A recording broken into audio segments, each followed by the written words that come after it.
Imaginez qu'une partie de l'histoire sacrée de l'humanité ait été délibérément oubliée parce qu'elle mettait en scène des divinités à la peau sombre.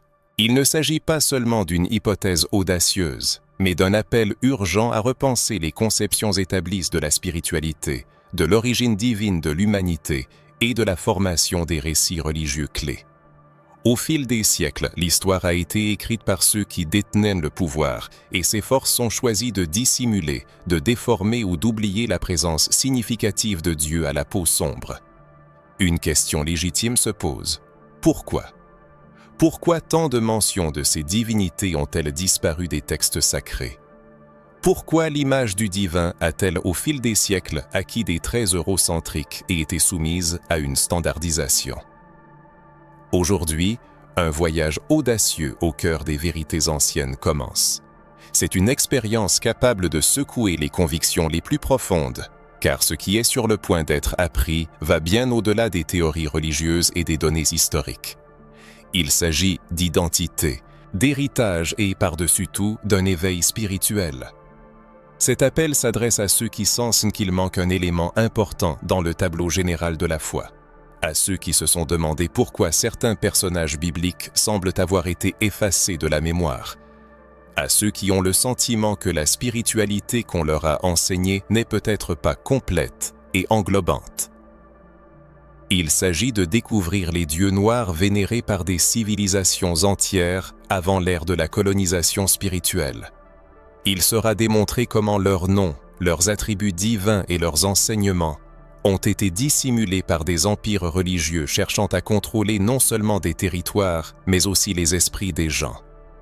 Il s'agira d'une plongée profonde dans les écritures bibliques et les textes anciens, explorant les liens possibles entre des figures telles que Melchizedek, Moïse et Salomon et des racines afro-orientales que la théologie traditionnelle a préféré ignorer. On découvrira comment les divinités africaines ont été démonisées, oubliées et souvent réinterprétées sous d'autres noms pour se conformer à une nouvelle doctrine dominante. Mais ce n'est pas tout. Des preuves historiques et archéologiques seront présentées, indiquant que de nombreux symboles actuellement utilisés par l'Église et les principales religions ont été adaptés des pratiques spirituelles autochtones des peuples noirs. Ces pratiques, qualifiées de païennes, hérétiques ou démoniaques, portent en réalité une sagesse spirituelle profonde et libératrice. Préparez-vous à rencontrer des dieux qui ne sont pas seulement oubliés, mais inspirant de la peur. Et c'est peut-être le plus grand indice. Pourquoi un système aussi puissant a-t-il ressenti le besoin de dissimuler ses divinités? Il sera question des mystères cachés entourant l'image de Dieu lui-même. Pourquoi Jésus a été représenté avec des traits européens et quelle influence cela a eu sur la conscience collective de générations? Les racines africaines de la spiritualité juive seront explorées, ainsi que la manière dont les connaissances autochtones ont été supprimées au profit d'une version unifiée de la foi. Il deviendra évident qu'il ne s'agit pas seulement de religion, mais aussi de domination culturelle, d'effacement des identités et de manipulations historiques. On découvrira comment les connaissances spirituelles autochtones des peuples noirs ont été transmises oralement, préservées dans les rituels, les chants et les symboles qui ont survécu aux persécutions.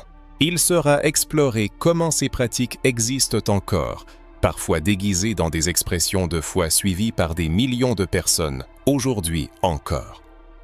Il sera également examiné comment cette sagesse peut transformer la perception du corps, de l'âme et de l'esprit, révélant un lien divin qui transcende les dogmes imposés. La libération des dogmes imposés, voilà à quoi aspire ce récit. Que changera la vie d'une personne lorsqu'elle réalisera que Dieu reflète sa propre personne, ses ancêtres et son histoire? C'est à cette révélation que l'auteur nous mène. La vidéo vise non seulement à révéler des faits cachés, mais aussi à rappeler aux spectateurs leur véritable essence, offrant peut-être la réponse tant attendue à laquelle leur esprit aspire.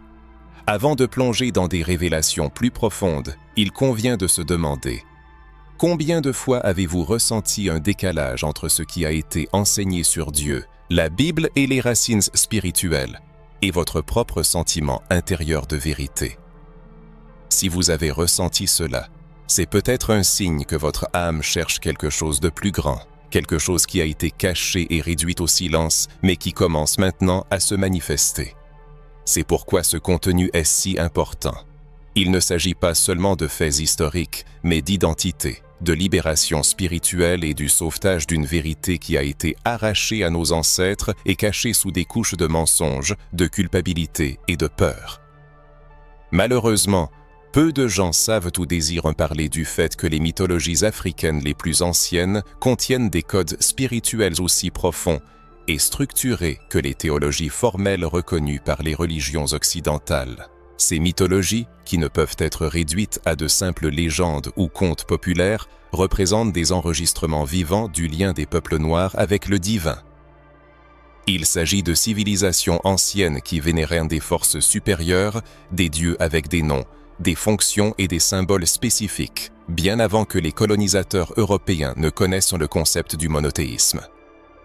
Des peuples tels que les Yoruba, les Nubiens, les Égyptiens pré-hellénistiques, les Éthiopiens et bien d'autres, non seulement adoraient des divinités noires, mais reconnaissaient également la présence du sacré dans tous les aspects de l'existence, dans le corps, la nature, le cycle de la vie et de la mort.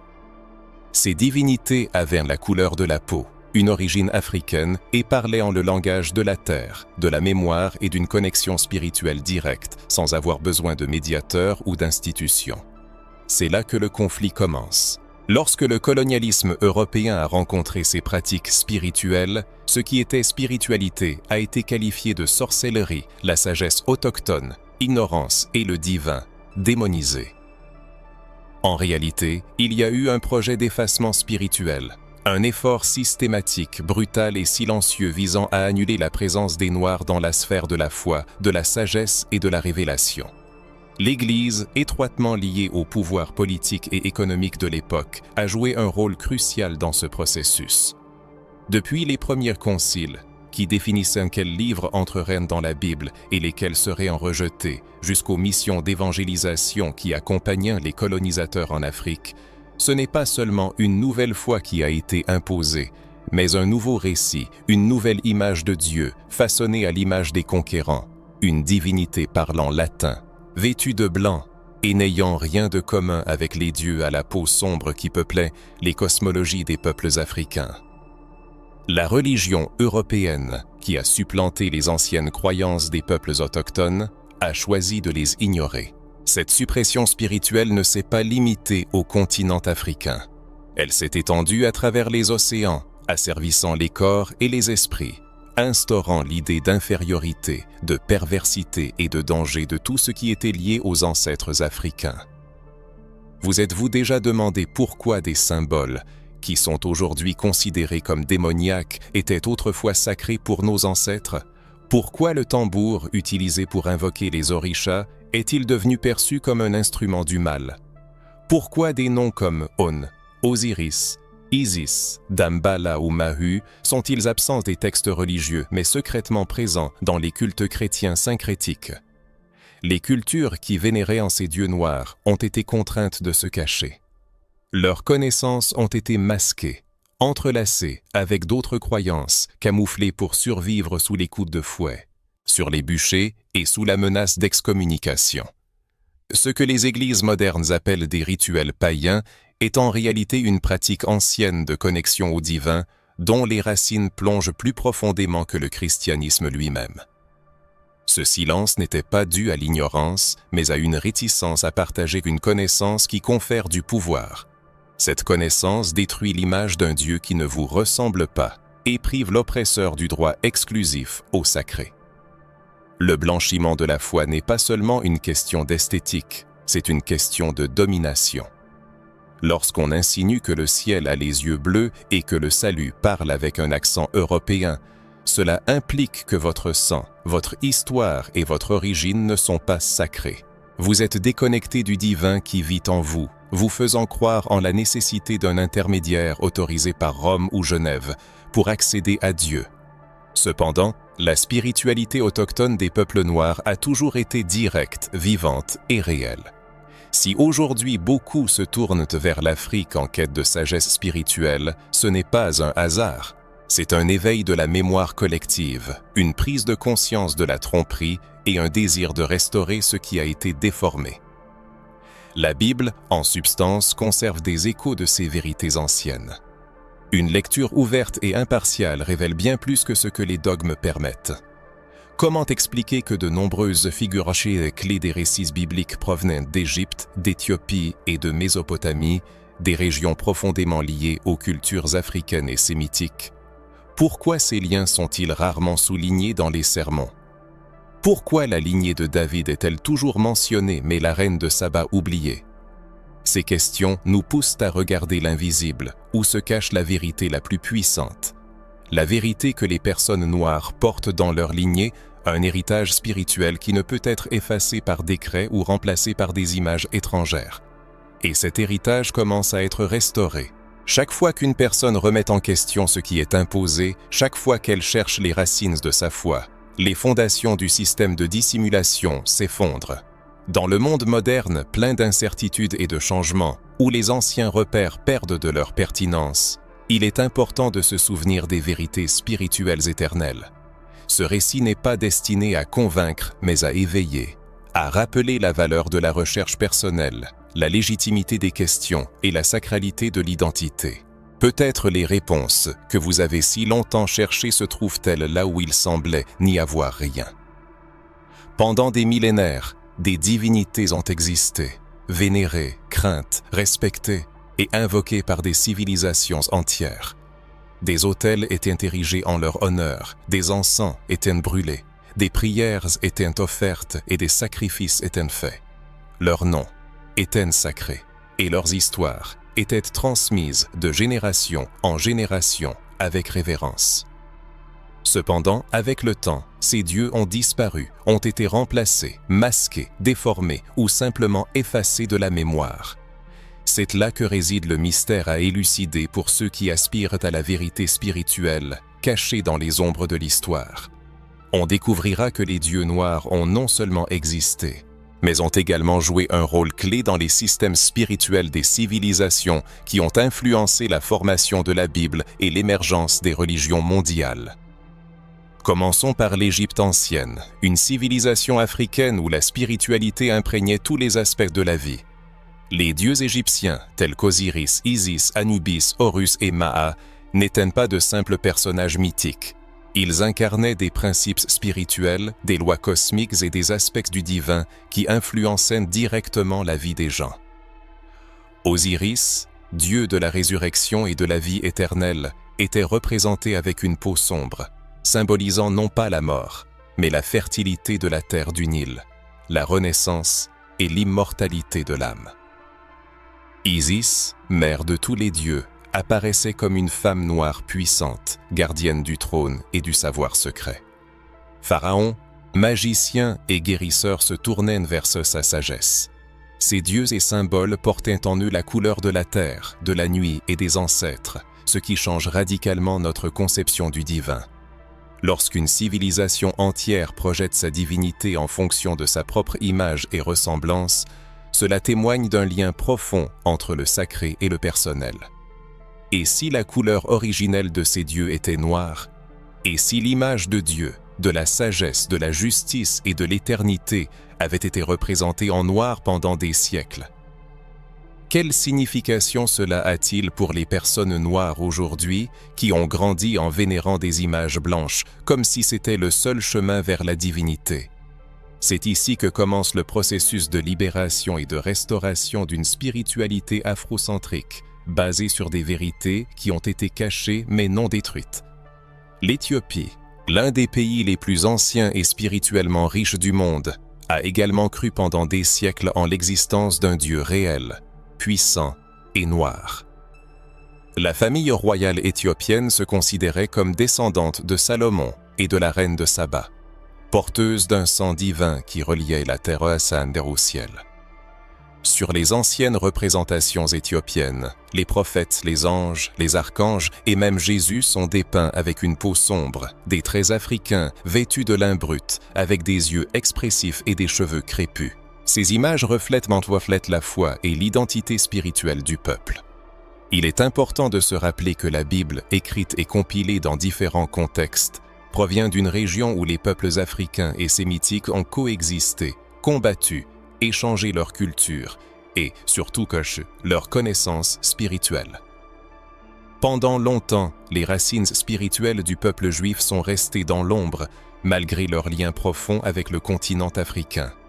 Avant la période de la captivité babylonienne et de l'influence hellénistique, les ancêtres des Juifs étaient étroitement liés aux cultures d'Égypte, de Nubie et d'Éthiopie. Moïse, figure clé du judaïsme, a grandi à la cour égyptienne, adoptant leurs coutumes et leur mode de vie, ce qui souligne ses racines africaines. Même la critique de son mariage avec une femme éthiopienne par sa sœur Myriam, décrite dans la Bible, indique les liens étroits entre les leaders spirituels juifs et les peuples africains. La rencontre de la reine de Saba avec Salomon n'est pas seulement un épisode historique, mais un symbole d'alliance entre l'ancienne sagesse africaine et la lignée davidique. La reine de Saba, arrivée avec des présents d'or et d'épices, a apporté avec elle de profondes connaissances et, selon les traditions éthiopiennes, un fils qui est devenu le fondateur d'une dynastie royale en Éthiopie, gardienne de l'Arche d'Alliance. Ces liens, souvent passés sous silence dans les traductions modernes de la Bible, témoignent de l'importance de l'influence africaine sur la formation de la spiritualité juive. Dans la tradition juive, on peut trouver d'autres noms et images dont les racines plongent dans les mythologies et cultes africains. Cependant, de nombreux chercheurs évitent ces sujets, par crainte de la critique ou pour préserver les récits habituels. Mais la véritable spiritualité aspire toujours à la libération et non au confort. La reconnaissance des divinités africaines n'est pas seulement un hommage au passé, mais une reconnexion avec une source de pouvoir délibérément cachée. Quand un peuple oublie ses dieux, il perd son identité et son chemin spirituel, commençant à chercher le sacré dans des lieux étrangers et qui le rejettent. Mais quand un peuple retourne à ses divinités, il retrouve force, clarté et courage. Cet éveil se produit actuellement, alors que la mémoire spirituelle des ancêtres commence à parler à travers les rêves, l'intuition et les sentiments inexplicables. Les dieux africains tels que Osiris, Isis, Horus, Mao, Olodumare, Ya, Saba et Nebu attendent d'être reconnus non pas comme des mythes, mais comme des manifestations vivantes de la force divine, pulsant dans l'histoire. Ils n'ont pas disparu, ils ont simplement été réduits au silence. Plus on plonge dans l'histoire, plus il devient clair que les personnages centraux de la Bible étaient étroitement liés à l'Afrique. Beaucoup y ont vécu, se sont mariés avec des Africains et leur destinée spirituelle était indissociablement liée à la terre africaine. Cette information délibérément effacée des versions populaires des Écritures change la perception de la source de la spiritualité, des porteurs du divin et de la place de l'homme dans le monde spirituel. Revenons à l'une des figures clés de la Bible, Moïse, un libérateur, législateur et prophète éminent. Il est important de se souvenir que Moïse a passé sa jeunesse en Égypte, et l'Égypte biblique était un puissant empire africain, où régnaient des pharaons à la peau sombre qui professaient un système spirituel développé.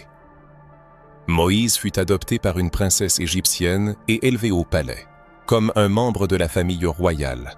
Pendant sa période de formation, il a vécu comme un Égyptien, partageant leur culture, leur langue et probablement leur auto-identification.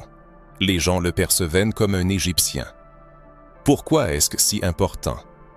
Si Moïse ressemblait à un Égyptien et que les Égyptiens étaient africains, alors par conséquent, Moïse avait une apparence africaine. Cette chaîne logique est simple, mais beaucoup évitent de la reconnaître. Et ce n'est pas une conclusion isolée, il existe des preuves bibliques confirmant ce lien. Un exemple notable est l'épisode où Myriam et Aaron ont critiqué Moïse pour son mariage avec une Éthiopienne. Le pays de Couche, connu comme le Royaume Noir, était situé au sud de l'Égypte, dans la région de l'actuel Soudan et de l'Éthiopie. Le texte biblique indique sans équivoque que la femme de Moïse était noire. La réaction de Myriam, punie par Dieu de la lèpre pour sa critique, souligne la signification spirituelle de cette union. Le mariage de Moïse avec une femme africaine n'était pas seulement irréprochable, mais sous la protection de Dieu lui-même. Pourquoi cet aspect est-il si rarement abordé dans les sermons et les études? Peut-être la reconnaissance d'une femme noire comme porteuse de bénédictions spirituelles contredit-elle un système établi qui la présente comme inférieure? Tournons-nous vers la figure de Salomon, le plus sage des rois ayant jamais vécu sur terre, selon les Écritures. Il possédait une connexion spirituelle si profonde qu'il a bâti un temple, communiquait avec Dieu dans ses rêves et a acquis des richesses et des révélations inaccessibles à d'autres souverains. Et qui le visite pour le mettre à l'épreuve? La reine de Saba, une femme africaine influente, riche et sage. Le royaume de Saba était situé près de l'Éthiopie et, selon certaines données, couvrait des parties de l'Afrique et de la péninsule arabique. La rencontre de Salomon et de la reine de Saba n'avait pas seulement un caractère diplomatique, mais aussi spirituel. Elle a mis à l'épreuve sa sagesse, lui a offert des présents et, selon les sources historiques et les traditions éthiopiennes, lui a donné un fils, Ménélik Uye, qui a fondé une dynastie royale africaine aux racines davidiques, se considérant comme la gardienne de l'Arche d'Alliance. Ces histoires ne sont pas des inventions modernes. Elles sont consignées dans des traditions orales, des textes anciens et des codex connus de l'Église, mais passés sous silence. Un examen attentif révèle que le lien entre les Juifs et les peuples africains n'est pas fortuit, mais d'une importance capitale. L'Égypte, l'Éthiopie, Couche et d'autres terres d'Afrique de l'Est furent le théâtre d'événements bibliques clés. C'est là que se sont déroulées des fuites, des alliances, des exils et des révélations divines. Pourquoi Dieu a-t-il choisi ces lieux? Pourquoi l'ange a-t-il ordonné à Joseph de fuir en Égypte avec Marie et l'enfant Jésus? Pourquoi Dieu est-il apparu à Moïse dans le pays de Madian, situé près des territoires africains? Peut-être la terre africaine possède-t-elle une énergie spirituelle particulière qui ne peut être ignorée. Malgré les tentatives de dissimulation, il existe des passages bibliques indiquant directement la présence d'Africains parmi les premiers adeptes de la foi chrétienne. Simon de Cyrène, l'homme qui a aidé Jésus à porter la croix, était africain, originaire de l'actuelle Libye. Son acte est immortalisé comme faisant partie de la passion du Christ. Il apparaît au moment de la douleur et de la rédemption, partageant le poids du sacrifice avec le Messie lui-même. Cette image est trop symbolique pour être ignorée. Le texte semble nous dire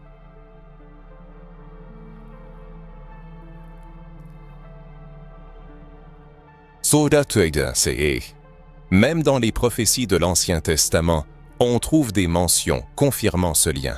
Le prophète Sophonie, par exemple, est décrit comme un descendant de Couche, ce qui indique son appartenance aux peuples africains de la région du Nil.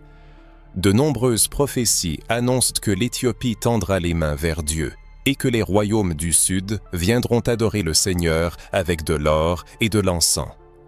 Ces images ne sont pas de simples métaphores, mais des traces laissées dans les Écritures pour ceux qui sont prêts à les suivre. Initialement, la parole portait en elle des liens sincères, unissant les êtres à leurs racines spirituelles. Cependant, avec le temps, des traductions, des troncages et des interprétations partiales sont apparus, érodant progressivement ces liens. Les personnages perdaient leur identité, les noms s'étaient modifiés et les arbres généalogiques s'interrompaient. Les représentations des saints, des anges et des prophètes prenaient des traits de plus en plus européoïdes, tandis que les personnes noires s'éloignaient de leur propre spiritualité. Mais même déformée, la parole a conservé des échos de la vérité. En sachant où regarder et comment lire, on peut voir que le livre, présenté comme un instrument d'oppression, peut devenir une clé de libération. Ici se pose un choix. Continuer à croire aux dogmes imposés ou approfondir la vérité. Car la révélation ne s'arrête pas à la surface, il reste encore beaucoup à découvrir. Maintenant que le voile est tombé et que des détails, auparavant insignifiants, sont devenus visibles, il convient d'aborder une autre partie douloureuse mais cruciale de la vérité spirituelle, longtemps restée dans l'ombre. Il s'agit de la diabolisation des dieux africains, l'une des blessures les plus profondes infligées par la colonisation spirituelle à la conscience collective des personnes noires. Ce qui était autrefois vénéré comme sacré, élevé et digne de respect, a été systématiquement humilié, déformé et maudit. Ce processus n'était pas fortuit, mais représentait une stratégie délibérée visant à briser le lien entre les peuples africains et le divin en remplaçant leurs symboles, rituels et divinités par des images et des récits contrôlés par les institutions religieuses européennes. Imaginez le traumatisme spirituel, psychologique et émotionnel d'un peuple qui pendant des millénaires a adoré ses divinités noires, Orisha, Nkizi, Vodun, ancêtres divinisés, et qui est soudain contraint d'entendre que toutes ces entités sont des démons, non pas à cause de leurs actions, mais à cause de leur origine africaine, de la couleur de leur représentation, des langues dans lesquelles on s'adressait à eux. Des dieux qui guérissaient, guidaient, protégeaient et inspiraient ont été transformés en symboles de peur, de malédiction et de châtiment éternel. Et ceux qui ont fait cela étaient parfaitement conscients des conséquences de leurs actes. En transformant le sacré de l'autre en malédiction, ils le privèrent de sa force, le déracinèrent et le rendèrent dépendant du sauveur proposé. C'est précisément ce qui s'est passé. La colonisation religieuse, indissociable de l'expansion territoriale et économique, visait à anéantir la spiritualité locale pour parvenir à une domination totale. Les dieux africains ont été réécrits comme des entités maléfiques non pas par nature, mais pour des raisons théologiques et politiques. L'Église, agissant comme instrument religieux de l'expansion européenne, a créé un récit où il n'existait qu'un seul chemin vers le salut, et tout ce qui ne s'y conformait pas était condamné. Qu'est-il advenu des pratiques spirituelles africaines sous une telle idéologie? Rituels, danses, chants, hiérarchie spirituelle, tout a été déclaré sorcellerie. Les sons des tambours, qui autrefois invoquaient les orishas, ont été associés à la possession démoniaque. Les noms de divinités comme Eshu, Ogun, Obatala, Oya et bien d'autres ont été déformés au point d'être méconnaissables et sont devenus des blasphèmes dans l'esprit de ceux qui grandissaient en entendant que c'était l'œuvre du diable. La question de la diabolisation des pratiques spirituelles mérite une réflexion approfondie. Qui définit les limites du démoniaque? Sur quelle base sont établis les critères permettant de déclarer la foi d'autrui comme une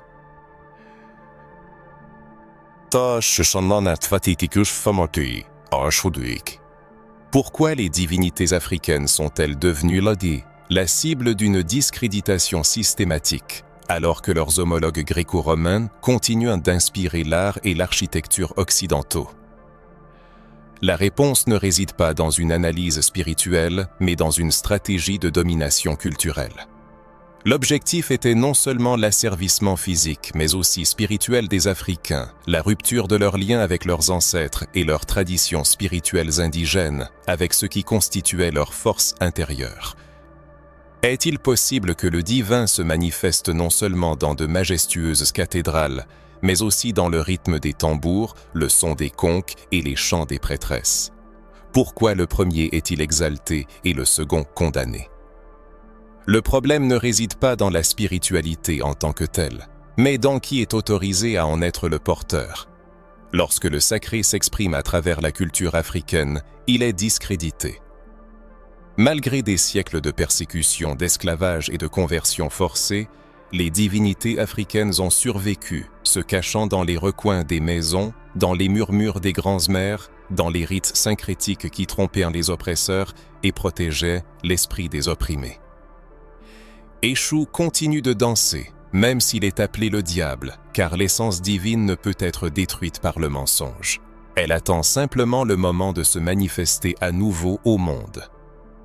Une logique similaire sous-tend la représentation de l'Afrique comme un continent ayant besoin de salut. Les campagnes missionnaires proclamèrent la nécessité de libérer les âmes africaines des Tonokots sous lesquelles étaient sous-entendues des connaissances spirituelles ancestrales, incomprises des Européens, des rituels qui ne cadraient pas avec leurs normes, et un pouvoir de guérison et de révélation échappant au contrôle institutionnel. C'est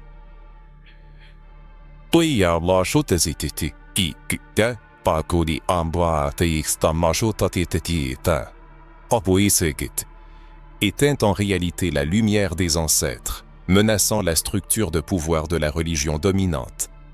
Bien que les temps aient changé, Les conséquences de cette diabolisation se font encore sentir dans l'esprit et le cœur de millions de personnes. Beaucoup ont grandi en craignant leur propre culture, en rejetant leurs symboles et leur héritage spirituel et en adoptant des images étrangères. Beaucoup ont prononcé les noms de leurs dieux avec horreur, sans en connaître la véritable signification, et continuent de répéter des mensonges sans en prendre conscience. Mais le temps du changement arrive, le temps de l'éveil. Il est peut-être temps de redonner leur nom à nos dieux, de prononcer ce qui a été tu pendant des générations, de briser le cycle de la honte spirituelle. Il ne s'agit pas de changer de religion, mais de reconnaître la vérité cachée et de choisir. Continuer à répéter le mensonge ou connaître ses racines. Au moment où les mots acquièrent une profondeur particulière, nous pénétrons un territoire que beaucoup s'efforcent d'éviter, le domaine des preuves. C'est une chose de discourir sur l'héritage spirituel des ancêtres en s'appuyant sur les traditions orales, les sensations intérieures et les connexions intuitives.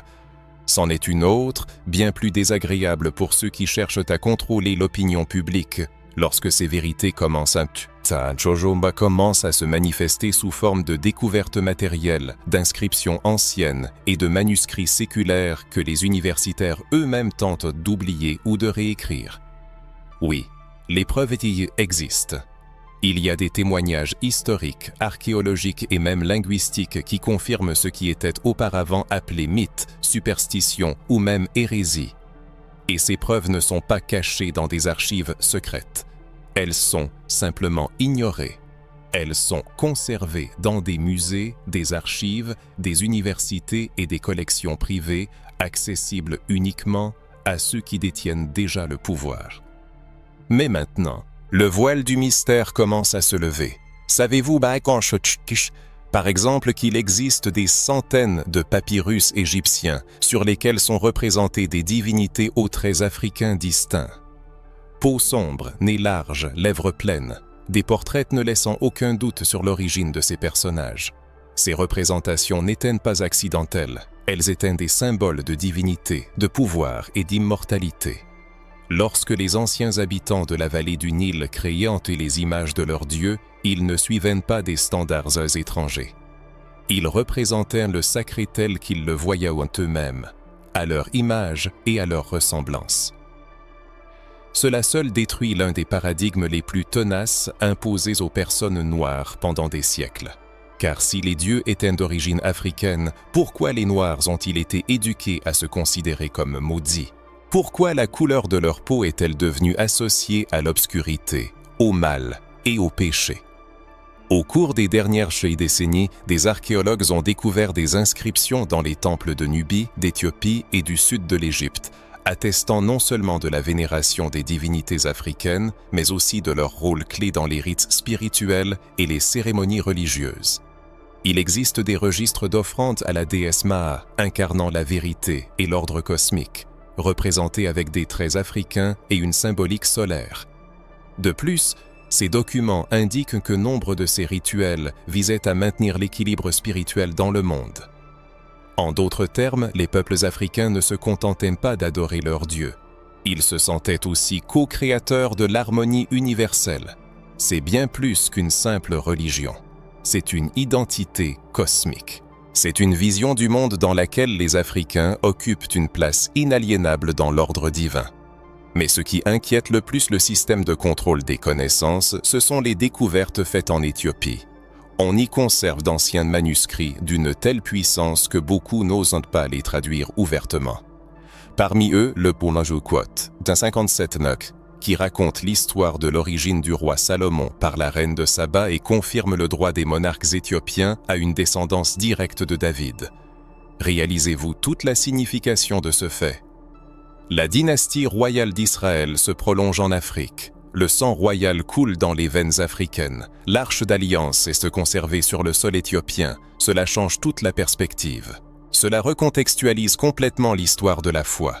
Et cela suscite la peur, car cela place l'Afrique au centre de la révélation spirituelle et non à la périphérie pécheresse telle qu'elle a toujours été présentée.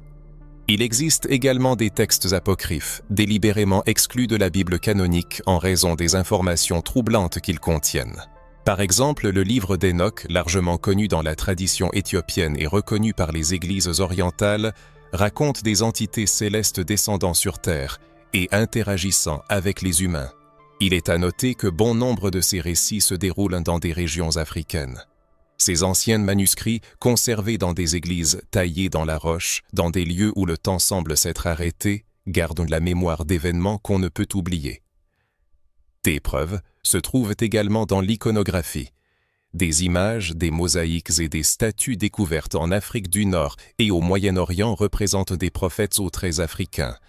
Par exemple, dans une représentation éthiopienne, Moïse apparaît tenant les tables de la loi, vêtu de blanc et avec une peau sombre. Jésus est également représenté dans ces documents comme un homme à la peau foncée, aux cheveux bouclés, au regard profond et aux traits africains. Contrairement à l'Européen, aux yeux bleus qui est devenu la norme après l'adoption du christianisme par l'Empire romain comme instrument de contrôle. Si des doutes subsistent, il convient de se demander qui a déterminé l'apparence de Jésus telle qu'elle est connue aujourd'hui. Des faits historiques ou l'art propagandiste de la domination. Des découvertes archéologiques dans le Sahara ont révélé des symboles spirituels utilisés lors de cérémonies sacrées antérieures à l'émergence des grandes religions monothéistes. Nombre de ces symboles présentent des similitudes frappantes avec ceux trouvés dans les anciens temples hébreux. Est-ce une coïncidence? Ou existe-t-il un lien spirituel entre les anciennes pratiques africaines et ce qui est devenu par la suite le judaïsme, le christianisme et l'islam? Il est possible que les religions modernes soient des ramifications d'anciennes racines africaines que l'on ne nous a pas permis de connaître. Le lien entre ces découvertes et la spiritualité du peuple africain est évident. Pourquoi ces faits sont-ils si peu mis en lumière? Pourquoi ne sont-ils pas enseignés dans les écoles, les séminaires et les églises?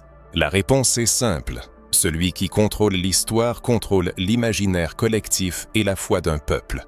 Un peuple qui ne connaît pas ses racines, qui ne se souvient pas que ses ancêtres étaient prêtres, rois, que prophètes et gardiens de révélation, accepte toute version de l'histoire qui lui est proposée, même celle qui le place dans une position subordonnée.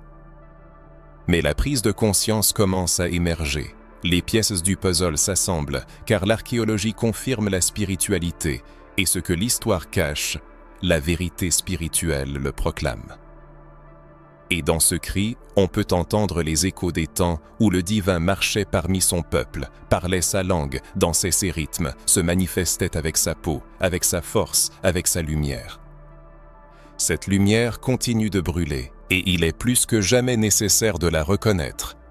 L'un des sujets les plus sensibles et délicats concernant les représentations religieuses est l'incarnation visuelle de Dieu. En effet, c'est par l'image que commence la foi et la vénération. Cette image influence la perception de soi, le sentiment du sacré et l'interprétation du monde environnant. Mais que se passe-t-il si l'image communément acceptée est le résultat d'une falsification? L'apparence associée à Dieu, Jésus, aux prophètes et aux anges pourrait bien ne pas être fondée sur des faits historiques, mais sur une stratégie de domination culturelle et psychologique. Pendant des siècles, l'image de Jésus comme un homme blanc aux yeux bleus et aux cheveux châtains s'est répandue partout, envahissant les églises, le cinéma, la littérature éducative, les décorations de Noël et les objets de culte religieux. Cette image est devenue une force invisible mais puissante, façonnant la conscience des gens. Si le Fils de Dieu, les prophètes et les saints sont blancs, alors les normes les plus élevées de pureté, de force spirituelle, de beauté et de salut sont également associées à la couleur blanche de la peau. Ce n'est pas simplement une question d'esthétique, mais un projet idéologique, une hiérarchie spirituelle dans laquelle tout ce qui n'est pas blanc est rabaissé et aliéné du divin. Cependant, où dans la Bible peut-on trouver une description de Jésus comme un Européen? Une telle description n'existe pas. Au contraire, les témoignages bibliques et historiques indiquent le contraire. La région où Jésus est né et a vécu, la Galilée, la Judée, l'Égypte, était peuplée de peuples sémitiques et africains, caractérisés par un soleil intense, une peau mate, des traits arabes, africains et métissés. Les Européens y étaient absents. Néanmoins, c'est cette image qui a prévalu. Pourquoi? La réponse à cette question exige une analyse du rôle de l'Église après l'institutionnalisation du christianisme dans l'Empire romain. Lorsque la foi en Jésus est passée d'un mouvement spirituel à un instrument de pouvoir impérial, des changements radicaux se sont produits. La croix est devenue un symbole de guerre, et les saintes ont commencé à être représentées avec des traits aristocratiques européens. Jésus a été réinterprété comme le reflet de l'empire dominant. Cette image a été exportée dans le monde entier, remplaçant les divinités locales et dévalorisant les visages non blancs, laissant une blessure profonde. L'idée que Dieu ne vous ressemble pas. Mais il existe d'anciens témoignages présentant une description de Jésus radicalement différente de l'image européenne. Dans la célèbre lettre de Publius Lentulus, attribuée à un contemporain de Ponce Pilate, est décrit un homme de taille moyenne avec des cheveux foncés et bouclés, une peau brun foncé, un regard ferme et des traits orientaux. Cette description correspond davantage au phénotype sémito-africain qu'aux images de la Renaissance qui dominent aujourd'hui dans les églises. Cette lettre a circulé pendant des siècles, représentant un écho de la vraie mémoire, une tentative de fixer la réalité avant qu'elle ne soit remplacée par la version blanche officiellement sanctionnée. La déformation de l'image de Dieu a entraîné un traumatisme spirituel et l'aliénation des personnes noires. La question se pose. Comment croire en sa propre ressemblance avec Dieu si l'image de la divinité est toujours étrangère? Comment rêver du ciel si les représentations divines excluent des traits raciaux et la culture? Cela engendre inconsciemment un auto-rejet, une quote qui s'enracine à travers les images visuelles. La diabolisation des dieux africains et l'imposition d'un Jésus blanc sont des stratégies interdépendantes. Elles visent à effacer la spiritualité africaine et à créer un idéal inaccessible, excluant la majorité des gens. Non seulement Jésus a été blanchi, mais aussi Moïse, Abraham, David, Marie, les apôtres et les anges. Même Dieu le Père a été représenté comme un vieil homme à la barbe blanche, comme s'il était sorti d'une toile européenne du XVIe siècle. Ce stéréotype est tellement enraciné que même les tentatives de représenter ces figures comme étant de couleur semblent contre nature, ce qui témoigne d'un profond conditionnement. Beaucoup, confrontés aux faits historiques, doutent encore, acceptant l'image d'un Jésus noir malgré la mythicité évidente d'un Jésus blanc. Reconnaître la vérité est une force. Il est nécessaire de restaurer l'image véritable et diverse de Dieu en honorant les personnes noires et leur beauté comme faisant partie du divin et de l'éternel. Ce n'est qu'alors que les personnes noires cesseront de chercher à l'extérieur ce qui a toujours été à l'intérieur. Il est important de prendre conscience de l'impact du mensonge sur l'estime de soi et la valeur spirituelle. Êtes-vous prêt à vénérer une image créée pour l'humiliation ou briserez-vous ce cercle et verrez-vous le divin de vos propres yeux? Par la suite, de nouveaux horizons de conscience s'ouvriront, exigeant une volonté de voir avec un regard clair. Ce n'est pas seulement la véritable apparence des personnages bibliques et la présence africaine aux origines de la foi qui ont été cachées, mais aussi la sagesse ancestrale d'un peuple qui connaissait un chemin direct vers le divin. Cette sagesse était si puissante et libératrice qu'il a fallu l'effacer, la faire taire et la ridiculiser pour qu'elle ne menace pas la foi institutionnelle. La sagesse africaine englobait non seulement la spiritualité, mais aussi la stratégie, la science, la médecine, la psychologie et une spiritualité dépassant les limites des temples et des livres sacrés créés par les empires. Pendant des millénaires, les peuples africains, contrairement aux empires occidentaux, ont adhéré à une vision holistique de l'être humain, le considérant comme une unité d'esprit, de corps et d'énergie, en interaction continue avec le monde environnant. Ils croyaient que le vent avait une voix, que l'eau conservait la mémoire, que la terre offrait la guérison et que le feu pouvait transformer. Ce n'était pas une simple croyance aveugle, mais une science spirituelle profonde, une connaissance systématisée, transmise par des systèmes d'initiation complexes. Dès leur plus jeune âge, les enfants étaient éduqués à reconnaître les signes du monde invisible, à interpréter les rêves, à écouter le pouls de la terre et à se synchroniser avec les rythmes de l'univers. Alors que d'autres cultures affirmaient que le divin était inaccessible et nécessitait un intermédiaire sous la forme d'un prêtre ou d'un théologien, les traditions africaines enseignaient la présence constante du divin à l'intérieur de chaque individu, se manifestant par l'intuition, les rencontres et les ancêtres. Ce n'était pas une foi primitive, mais une sagesse profonde qui représentait une menace pour ceux qui cherchaient à contrôler la spiritualité des autres. Beaucoup d'entre nous ont grandi en pensant que la communication avec les ancêtres était répréhensible, que jouer des tambours était dangereux et que l'utilisation d'herbes dans les rituels était un péché. Cependant, toutes ces pratiques sont servies pendant des siècles de formes de guérison spirituelle, de protection et d'harmonisation énergétique.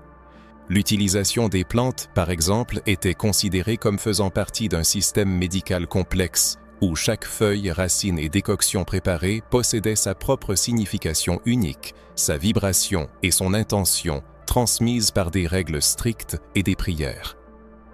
Ces systèmes de guérison et d'initiation, répandus parmi les peuples Yoruba, Bantou, Ewe, Fon et d'autres, présentent des similitudes frappantes avec les pratiques spirituelles bibliques. N'est-il pas remarquable que Jésus ait également utilisé l'argile, la salive, l'imposition des mains, le jeûne et la prière pour guérir? Il se retirait dans le désert, un lieu sacré dans la vision du monde africaine, jeûnait, recevait des visions et entendait la voix de l'esprit. Il chassait les démons, qui étaient souvent des manifestations énergétiques, guérissables dans les traditions africaines par des chants, des herbes, des bains, de la fumée et des paroles. L'idée que l'état spirituel affecte la santé physique et qu'un équilibre spirituel est nécessaire pour la guérison est la pierre angulaire de la médecine ancestrale africaine et se reflète dans de nombreuses guérisons attribuées à Jésus. Cependant, dans le discours institutionnel, ces pratiques ont été séparées. Ce qui se faisait dans les églises était considéré comme sacré, tandis que ce qui se passait dans les maisons, les lieux sacrés et les communautés était déclaré superstition et quelque chose d'inférieur. Mais si l'on regarde attentivement, on peut voir comment les pièces du puzzle s'assemblent. Ce qui était souvent appelé sorcellerie n'était simplement que la version originelle de pratiques qui ont ensuite été occidentalisées, appropriées et transformées sous un autre nom. Même le lien avec les éléments, l'air, le feu, l'âtre et la terre, a des racines bibliques. Dans la Genèse, la création de l'homme débute par le souffle divin, l'air, la formation à partir de l'argile, la terre, l'esprit planant au-dessus des eaux, l'eau, et les chérubins de feu gardant les portes, le feu. Ces 4 éléments, présents dans presque toutes les cosmogonies africaines, constituent le fondement de la théologie biblique, même si beaucoup refusent de l'admettre. Pourquoi ces parallèles sont-ils ignorés? Parce que les reconnaître signifierait admettre que la spiritualité africaine était la source originelle, et non une imitation, un commencement, et non une hérésie. Et cela détruit complètement la hiérarchie spirituelle imposée. Autrefois, les peuples africains possédaient des systèmes complexes de guérison, de révélation spirituelle et de connexion au divin bien avant l'arrivée des missionnaires européens. La question légitime se pose, ce que les missionnaires appelaient le salut, n'était-il pas en réalité une régression spirituelle? Le remplacement violent d'une vision du monde holistique par une doctrine fragmentée, imprégnée de culpabilité, de peur et de dépendance, n'est-il pas devenu une tragédie pour l'âme africaine? Heureusement, l'ère de la cécité spirituelle touche à sa fin, car une nouvelle génération prend conscience de la valeur de son héritage spirituel. De plus en plus de personnes n'ont plus honte d'allumer des bougies, de prendre des bains aux herbes, d'invoquer les noms de leurs orishas et de communiquer avec révérence avec leurs ancêtres. Elles comprennent que ces pratiques ne sont pas pécheresses, mais représentent une réunification avec les origines, un réveil de la mémoire des guérisseurs, prophètes, prêtres, sages-femmes et maîtres de l'invisible qui vivent en elles. Un don dormant, qui avait été délibérément caché, se réveille à nouveau. Même dans la Bible, si on la lit sans préjugés, on peut trouver une confirmation de cette idée. Les paroles de Jésus.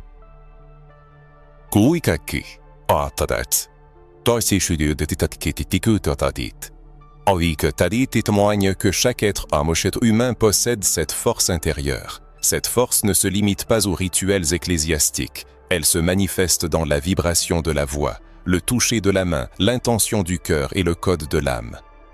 C'est pourquoi la sagesse ancestrale a été si violemment attaquée, car elle rend à l'homme son pouvoir. Maintenant que cette prise de conscience est là, la question se pose. Comment réagir à cet appel? Faut-il continuer à considérer comme une superstition ce qui apporte la guérison? Faut-il ignorer les dons qui coulent dans le sang, simplement parce que quelqu'un a dit que c'était mal? Ou bien est-il temps d'embrasser la sagesse qui ne s'acquiert pas dans les séminaires, mais se transmet par héritage, par la lignée, le sang et l'esprit? Le voyage spirituel continue. Il est nécessaire d'aller plus loin, de plonger dans l'océan de vérité cachée, enseveli pendant des siècles sous les décombres de la colonisation spirituelle.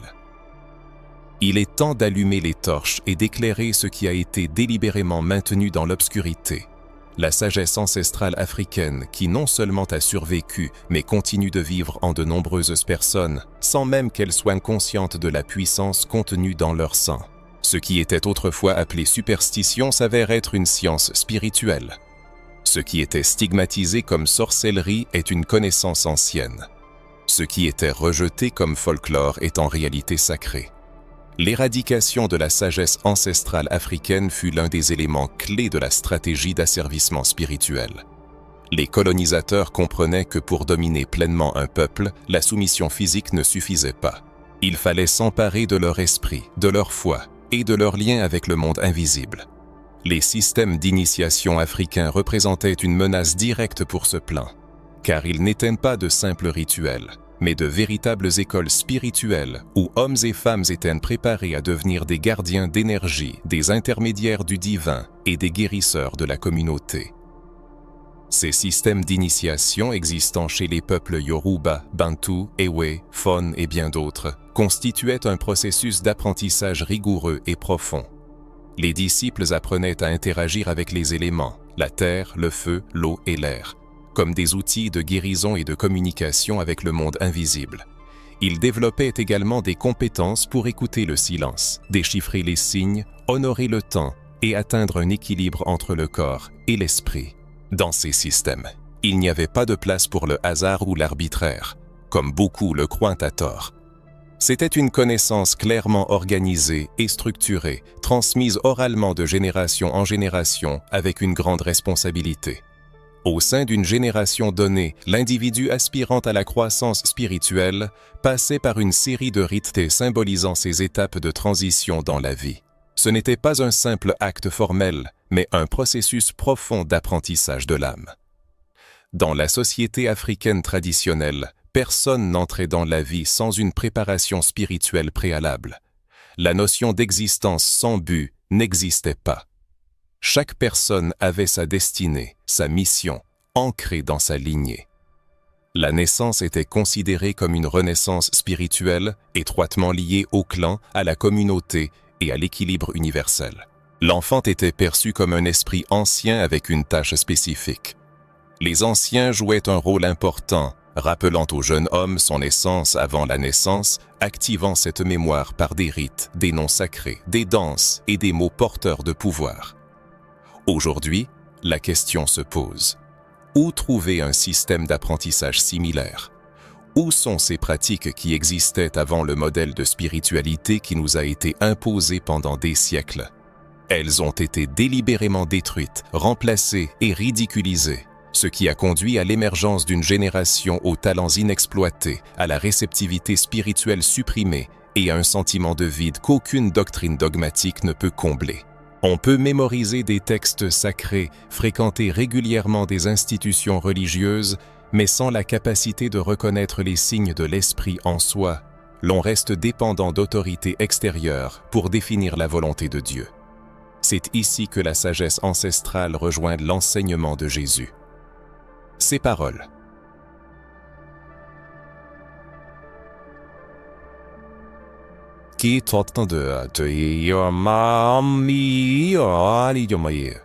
Reflète la même vérité connue des sages africains. Le corps capable de respirer, de sentir, de rêver et d'être connecté au monde, est le temple le plus sacré. Jésus n'était pas un partisan des dogmes, mais plutôt un maître de la perception spirituelle, un initiateur, un éveilleur de conscience. Il n'a pas fondé une religion, mais a brisé les systèmes religieux, cherchant à restaurer un lien direct entre la création et le Créateur.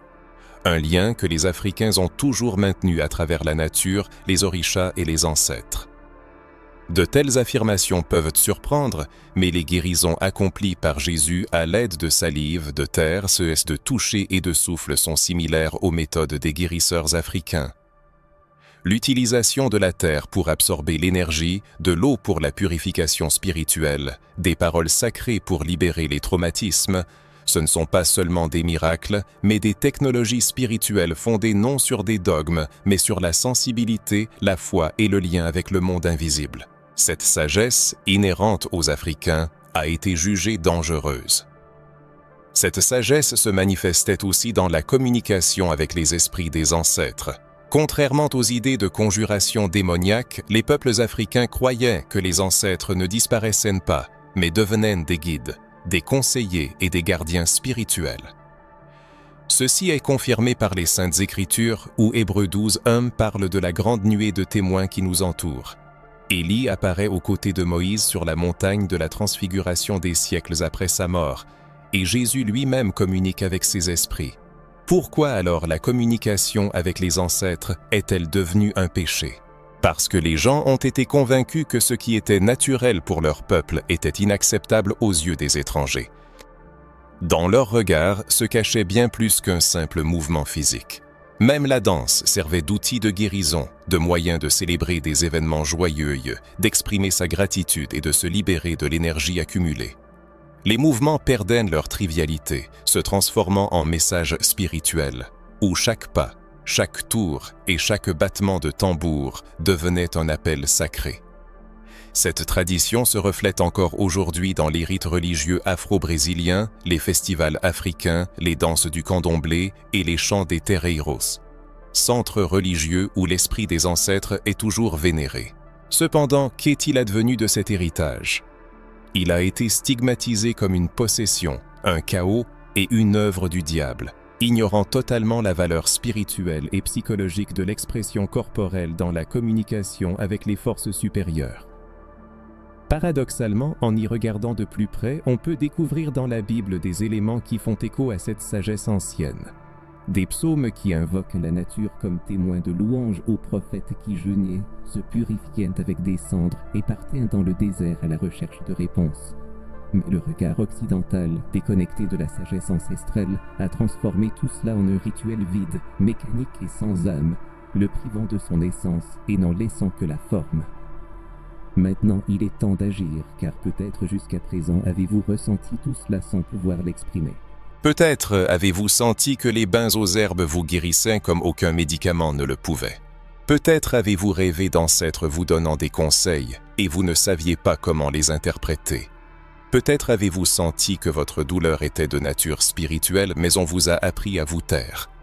Et maintenant, vous comprenez pourquoi. Parce que cette sagesse a été enfouie, mais vous êtes ici pour la déterrer. À la prochaine étape, la vérité se manifestera encore plus clairement et vous comprendrez pourquoi votre histoire a toujours été plus significative que ce qu'on vous a raconté. Poursuivant les révélations précédentes, il devient clair que la sagesse ancestrale n'a pas été perdue. Elle a été cachée,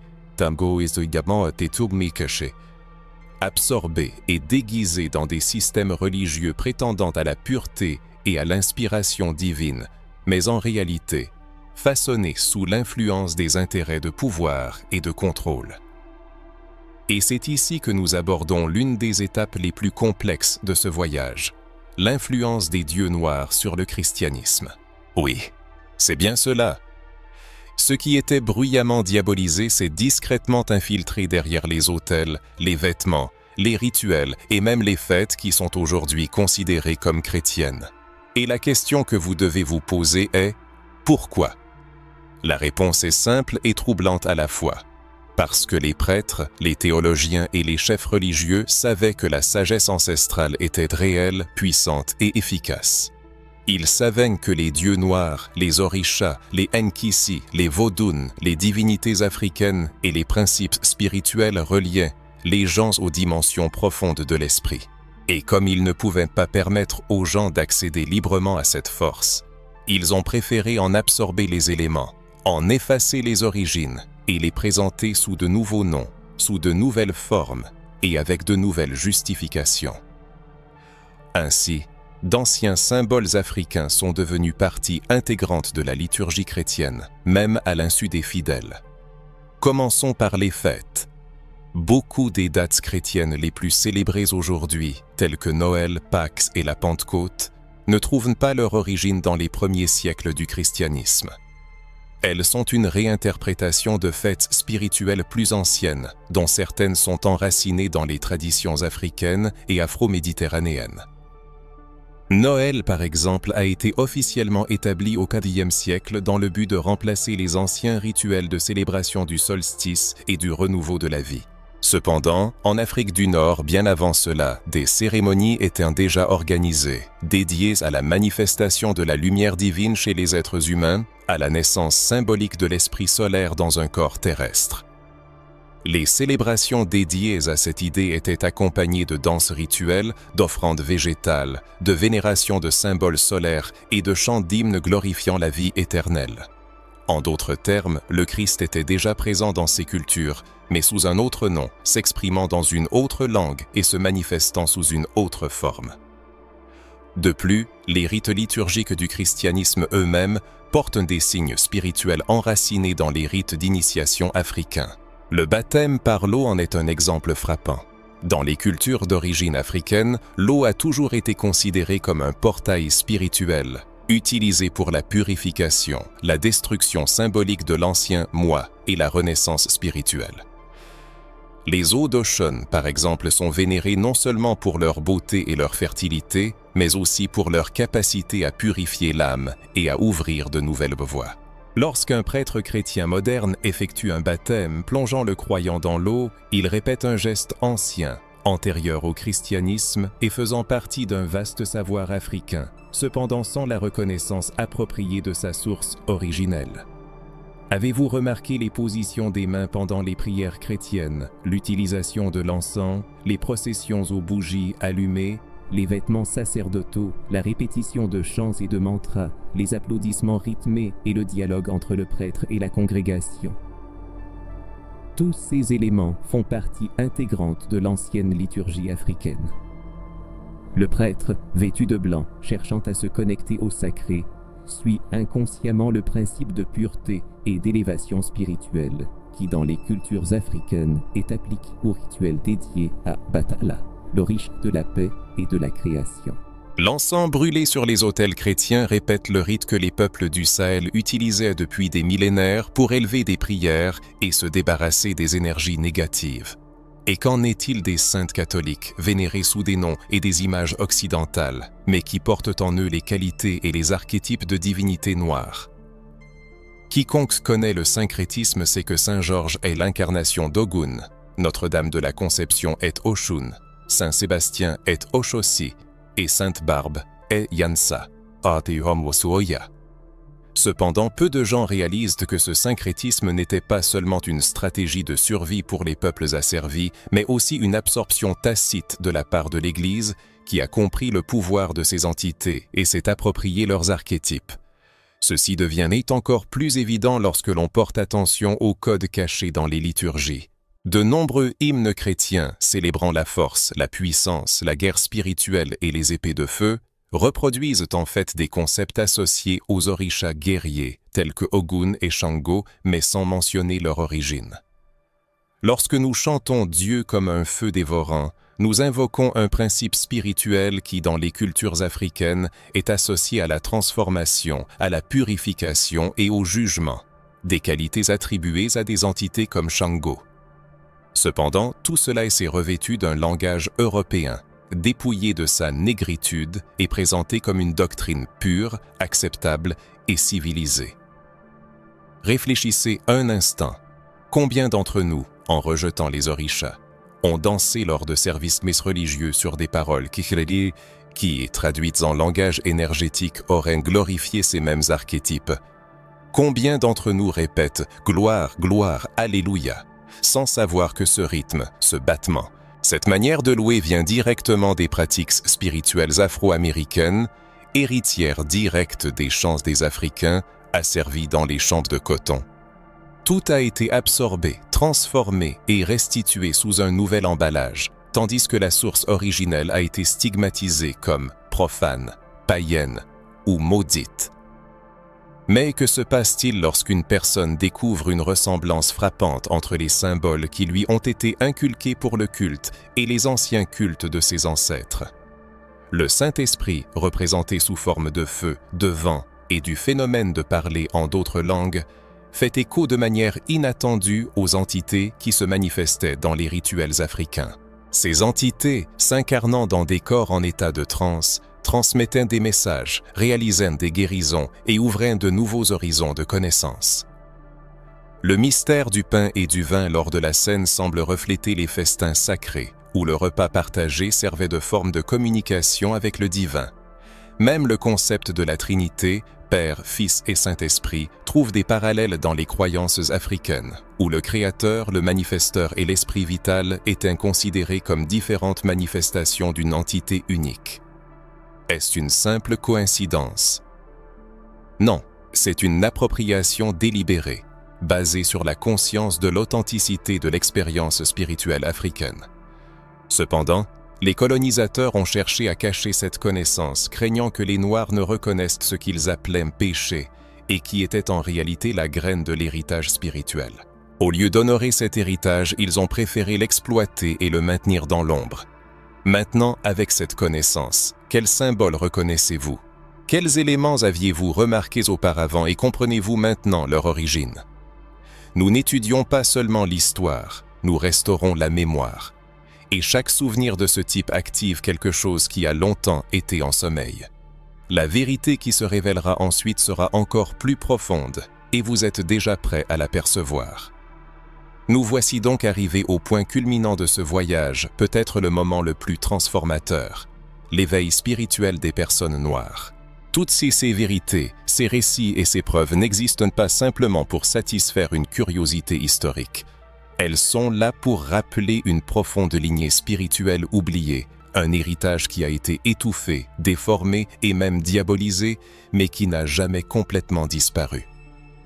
L'éveil commence par la prise de conscience que la spiritualité qui vous a été enseignée n'est pas la seule possible. Pendant des siècles, on vous a présenté une image de Dieu qui vous était étrangère par son apparence, sa langue et son origine, et on vous a fait croire que c'était le seul moyen de se connecter au divin. Mais la vérité est que la spiritualité a toujours coulé dans votre sang, attendant le moment d'être rappelée. Cet éveil est un processus graduel, silencieux et profond. Il commence par un sentiment de malaise, par l'impression qu'il manque quelque chose d'important. Peut-être ce sentiment est-il apparu en voyant des images de Dieu ou de Jésus qui ne vous ressemblaient pas, ou lorsque les liturgies ne semblaient pas rendre justice à votre origine. Peut-être cette curiosité vous a-t-elle mené ici, ou ce feu qui a commencé à brûler lorsque vous avez remis en question les vérités apprises dans l'enfance. C'est le premier signe, un appel à regarder en soi et à reconnaître l'existence d'un lien ancestral qui ne peut plus être ignoré. La reconnexion avec ses racines spirituelles est la prochaine étape essentielle. Elle implique non seulement une connaissance académique ou historique, mais aussi une expérience pratique et un esprit ouvert. En étudiant l'histoire des dieux noirs, la vénération des ancêtres, le lien avec la nature et la compréhension de l'énergie des éléments, vous vous éveillez à une spiritualité qui vous a toujours appartenu, mais qui était cachée. C'est comme recevoir une carte ancienne avec des chemins secrets menant à votre véritable origine. Et plus vous explorez, plus vous réalisez la richesse, la profondeur et la vitalité de cette lignée spirituelle qui dépasse tout système ayant affirmé le contraire. La reconnexion avec les ancêtres est une partie intégrante du processus de découverte de soi. Les ancêtres ne sont pas de simples pages d'histoire ou des noms oubliés dans des arbres généalogiques. Ils sont des guides, des enseignants, des protecteurs. Dans les cultures du continent africain, la vénération des ancêtres est une tradition vivante, car leur sagesse se transmet de génération en génération, à travers des symboles, des légendes, des pratiques spirituelles, des chants et des rites. La prise de conscience que les rituels, qui ne semblent aujourd'hui que des vestiges du passé, recèlent des connaissances et des enseignements codés, ouvre la voie au dialogue avec ceux qui nous ont précédés. C'est comme si l'injustice historique et les tentatives d'étouffer la voix des ancêtres s'inversaient et que l'on devenait partie intégrante d'un flux spirituel continu. C'est ici qu'émerge la nécessité de décoloniser la spiritualité. Pendant longtemps, les pratiques et croyances spirituelles ont été déchets et formées sous l'influence de points de vue étrangers imposés par ceux qui cherchaient à contrôler le développement spirituel. La décolonisation de la foi est un retour à ses origines, une compréhension de la véritable essence des divinités africaines et l'intégration de ces connaissances dans sa vie sans honte, sans peur et sans intermédiaire. C'est la reconnaissance que ce qui était autrefois stigmatisé comme sorcellerie, hérésie, était en réalité une connexion directe à la sagesse cosmique, à la guérison, à la protection et à la croissance spirituelle. Une telle prise de conscience transforme non seulement les croyances personnelles, mais aussi la conscience collective du peuple. Réfléchissez, ne nous a-t-on pas appris à vénérer une divinité différente de nous? Un Dieu qui n'accepte pas notre apparence, ne respecte pas nos traditions, ne reconnaît pas nos origines. Rappelez-vous les images que vous avez vues dans les temples, les livres que vous avez lus, les chants que vous avez entonnés. Prenez conscience de la façon dont la spiritualité africaine a été réprimée, tandis que ces éléments s'infiltraient secrètement dans d'autres cultures. Chaque fête, chaque rituel, chaque symbole voilé qui nous est parvenu est un témoignage silencieux de la présence constante de la vérité, même enfouie sous une couche de mensonges et de préjugés. Reconnaître ce fait est le premier pas vers l'éveil et un acte de justice spirituelle. L'éveil du peuple africain n'est pas simplement une question de religiosité, c'est une question d'auto-identification, d'estime de soi, de connexion avec les ancêtres et de découverte de la force intérieure. C'est la prise de conscience qu'il n'est pas nécessaire de chercher l'approbation extérieure pour honorer le sacré en soi. On peut se tourner vers les pratiques ancestrales, louer les dieux africains, communiquer avec les ancêtres, tout en respectant la foi choisie sans culpabilité, peur ou honte. Car le sacré n'appartient à personne, c'est une manifestation de l'univers dont nous faisons tous partie. L'ancienne spiritualité offre des chemins de guérison, de réunification, de libération et de renforcement du noyau intérieur, des chemins conçus pour nous aider à nous souvenir de qui nous sommes vraiment, même après des siècles d'oubli. C'est à ce moment que la transformation devient palpable. En nous reconnectant à nos racines, à nos ancêtres et à la sagesse que l'on a tenté d'effacer de la mémoire, nous ne resterons pas seulement le passé, mais nous donnons un nouveau sens au présent, ouvrant des possibilités illimitées pour l'avenir.